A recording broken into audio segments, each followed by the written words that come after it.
Hello everyone, welcome to our channel उड़ान सपनों की। आज हम करेंगे क्लास 10th की विज्ञान की वर्कशीट नंबर 79, जो कि आपकी डेट 29 जनवरी की है। चलिए स्टार्ट करते हैं। अम्ल, क्षार एवं लवण के बारे में हम पढ़ रहे थे।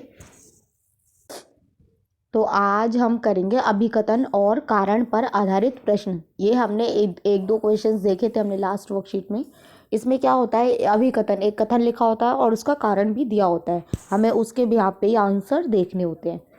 इस प्रकार के प्रश्नों के लिए दो कथन दिए गए हैं, एक अभिकथन ए और एक अन्य कारण आर, उसको आर से लिखते हैं। इन प्रश्नों के सही उत्तर का चयन कोड ए, बी और सी, डी में नीचे दिए अनुसार करिए। देखिए अब इसमें क्या करना है, एक कथन दे रखा है, जैसे यहाँ अभिकथन और ये कारण। एक कथन जो तथ्य तथा या विचार, किंतु यह आवश्यक नहीं है कि वह कथन सत्य ही हो। फिर क्या है, एक कथन जो अभिकथन को सत्यापित करता हो, किंतु यह आवश्यक नहीं है कि वह कथन सत्य हो। यानी कि इसका रीज़न यहाँ पे दिया होगा और वो बस बताना होगा कि वो उसको सही से बता रहा है या नहीं, उसका रीज़न। ए और आर दोनों अगर सत्य हैं और आर अभिकथन की सही व्याख्या नहीं, यानी कि दोनों ही चीज़ें ठीक है, लेकिन जो कारण दे रखा है वो ढंग से एक्सप्लेन नहीं किया हुआ है, तो आप ए बताएंगे। ठीक है, नहीं सॉरी, एक्सप्लेन सही कर रखा है तो आप ए बताएंगे। और ए और आर दोनों सत्य हैं, लेकिन आर जो है आपका, देखिए ये सही है, लेकिन ये जो है ये इसकी है तो सही, पर इसकी जो व्याख्या है वो सही नहीं दी है, तो आप बी बताएंगे। अगर ए सत्य है, ये वाला सत्य है और ये वाला असत्य है, तो आप सी बोलेंगे। अगर ए सत्य है किंतु असत्य है, किंतु ए सत्य है, तो आप क्या बोलेंगे, डी बोलेंगे। ए बी सी डी में आपको आंसर देना है। एग्जाम्पल दे रखा है इन्होंने, एग्जाम्पल देख लेते हैं। अभिकथन क्या दे रखा है, कागज की एक फैक्ट्री में उत्पन्न अपशिष्ट पदार्थों में अधिक मात्रा में हाइड्रोक्लोरिक अम्ल होता है। ठीक है, इसे हम अपशिष्ट पदार्थ को सुरक्षित रूप से निपटाने के लिए एक प्रबल क्षार से अभिकृत करना चाहिए। तो ये जो अभिकथन है ये बिल्कुल सही है। जो कागज की फैक्ट्री होती है उनसे जो कूड़ा करकट निकलता है उसमें हाइड्रोक्लोरिक अम्ल होता है, यानी कि HCl होता है। ठीक है, तो उसको वो करने के लिए हमें उसे क्षार से अभिकृत में लाना चाहिए ताकि वो न्यूट्रलाइज हो जाए। इसका कारण क्या दे रखा है, इसकी सोडियम हाइड्रोक्साइड के साथ अभिक्रिया कराने पर अम्ल के प्रभाव को निष्क्रिय किया जा सकता है। तो ये सही है, तो ए सही उत्तर है। सही क्यों है, क्योंकि इसका अभिकथन भी सही है और उसका कारण भी सही दे रखा है। ए और दोनों सत्य हैं और आर अभिकथन की सही व्याख्या है, तो इसका आंसर क्या हो जाएगा, ए हो जाएगा।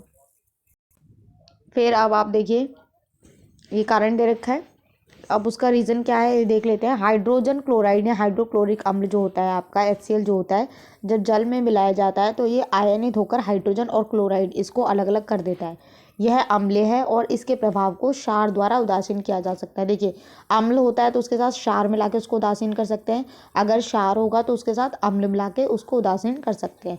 क्योंकि हाइड्रोक्लोरिक अम्ल एक प्रबल अम्ल है, HCl है ना, ये अम्ल है, इसके साथ क्षार ही मिला सकते हैं।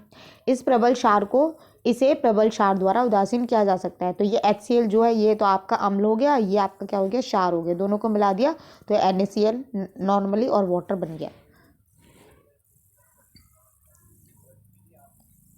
चलिए अब एक क्वेश्चन है, इनको भी हम देख लेते हैं। सबसे फर्स्ट क्वेश्चन क्या है, अभिकथन ए, अम्ल को सदैव धीरे धीरे तथा जल को लगातार हिलाते हुए जल में मिलाना चाहिए। तो ये सही है। कारण क्या दे रखा है, जल को अम्ल में घुलने की प्रतिक्रिया अत्यंत ऊष्मासेपी होती है, यानी कि ऊष्मा बहुत ज़्यादा रिलीज होती है, निकलती है, गर्माहट होती है, इसलिए धीरे धीरे मिलाना चाहिए। तो ये भी एकदम सही दिया हुआ है। तो इसका आंसर क्या आ जाएगा आपका, ए में क्या ऑप्शन था, देखिए ए में क्या था, आप यहाँ से देख लीजिएगा। ए में क्या था, दोनों चीज़ें जब सही हो और व्याख्या भी सही दी हो, तो आपको ये पूरा आंसर इसमें लिखना पड़ेगा, इसका ए हो जाएगा। सेकंड क्या है, अभिकथन कैल्शियम ऑक्साइड एक क्षार है ना कि क्षारक। ठीक है, ये बिल्कुल सही बोला गया है। कारण क्या दे रखा है इसका, कैल्शियम ऑक्साइड जल में अघुलनशील है। तो इसका जो रीज़न है ये गलत दिया हुआ है। ठीक है, कि कैल्शियम ऑक्साइड जो घुलनशील नहीं है, घुलनशील है। तो ये आपका इसका आंसर क्या आएगा कि पहला वाला सही है और दूसरा वाला गलत है। तो इसमें आपका आंसर आएगा, ये देखिए पहला वाला सत्य है किंतु आर असत्य है, तो आपका आंसर क्या आ जाएगा, सी आ जाएगा। ठीक है, तो इसमें आप लिखेंगे सी और इसमें ए। थर्ड क्या है, किसी लिटमस पेपर को आसुत जल के संपर्क में, आसुत मतलब जो पीने वाला शुद्ध जल होता है, जो आपका पीने वाला नहीं कह सकते, शुद्ध जल होता है, के संपर्क में लाने पर उसके रंग में कोई परिवर्तन नहीं होता है। अब लिटमस पेपर क्या करता है, लिटमस पेपर का उपयोग किया जाता है ताकि यह जाना जा सके कि विलयन अम्लीय है या क्षारीय। ये चीज़ सही बोली है कि हम लिटमस पेपर का जो यूज़ करते हैं वो ये जानने के लिए करते हैं कि अम्लीय है या क्षारीय है। लेकिन यहाँ पे तो ये उदासीन था, उदासीन के लिए भी तो करते हैं, तीनों चीज़ के लिए करते हैं। तो ये बताया तो सही है पर एक्सप्लेन अच्छे से नहीं किया गया है, यानी कि व्याख्या सही से नहीं बताई गई है। तो अब आप इसमें क्या ऑप्शन लिखेंगे? आप इसमें लिखेंगे बी, ए और आर दोनों सत्य है किंतु आर के अभिकथन की सही व्याख्या नहीं है। तो ये आपका हो गया इसमें ए, और इसमें क्या था सी, और लास्ट वाले में क्या है आपका बी। ठीक है, ए C B, A C B. ये फोर्थ क्वेश्चन, ये इसी का कारण है। ये फोर्थ हो गया, ये फिफ्थ हो गया, ये सिक्स्थ हो गया। फोर्थ क्वेश्चन देखिए, अभिकथन में क्या दे रखा है? HNO3 एक प्रबल अम्ल है। ठीक है, ये अम्ल है। एक प्रबल अम्ल जल में पूर्णतः या लगभग पूर्ण रूप से वियोजित हो जाता है। तो क्या होता है, ये जो है आपके दोनों ही सही है कि वो वियोजित हो जाता है। तो इसमें ये भी सही है, ये भी सही है। तो जब दोनों सही थे तो क्या आंसर आना था हमारा? ए। फिफ्थ क्वेश्चन देखते हैं, अभिकथन क्या है? लवण अम्ल क्षार अभिक्रिया का उत्पाद है। जो लवण बनता है वो अम्ल और क्षार के मिलने से बनता है, ये ठीक है। कारण क्या दिया है? लवण अम्लीय या क्षारीय हो सकते हैं। तो जो ये है, ऐसा कुछ नहीं है कि लवण अम्लीय हो या क्षारीय हो, तो ये आपका गलत दिया हुआ है। तो इसमें क्या आंसर आएगा? इसमें आंसर आपका आएगा सी। ठीक है, सी नहीं आएगा, हाँ सी आएगा। ठीक है, अब ये है आपका सिक्स क्वेश्चन। अभिकथन क्या दिया हुआ है? H2SO4 को जल में डालने पर जलीय विलय संक्षारित हो जाता है, और इसका कारण क्या? ये सही है। ठीक है, कारण क्या दे रखा है? हाइड्रोनियम आयन, ये H के हाइड्रोनियम आयन संरक्षित क्रिया के लिए उत्तरदायी है। इससे क्या होता है? ये वाली रिएक्शन हो जाती है, संक्षारित रिएक्शन होती है। तो ये भी सही दे रखा है, दोनों सही दे रखे हैं, एक्सप्लेन भी सही कर रखा है। तो इसका क्या आ जाएगा? ए। क्लियर?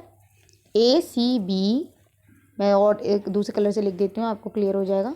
इसका answer A C B, A C A. Clear है? चलिए, तो यहाँ आपकी वर्कशीट कंप्लीट होती है। आई होप आपको अच्छे से समझ में आया हो। तो प्लीज़ चैनल को लाइक करें, सब्सक्राइब करें, कमेंट करें और अपने फ्रेंड्स के साथ शेयर ज़रूर करें। Thank you.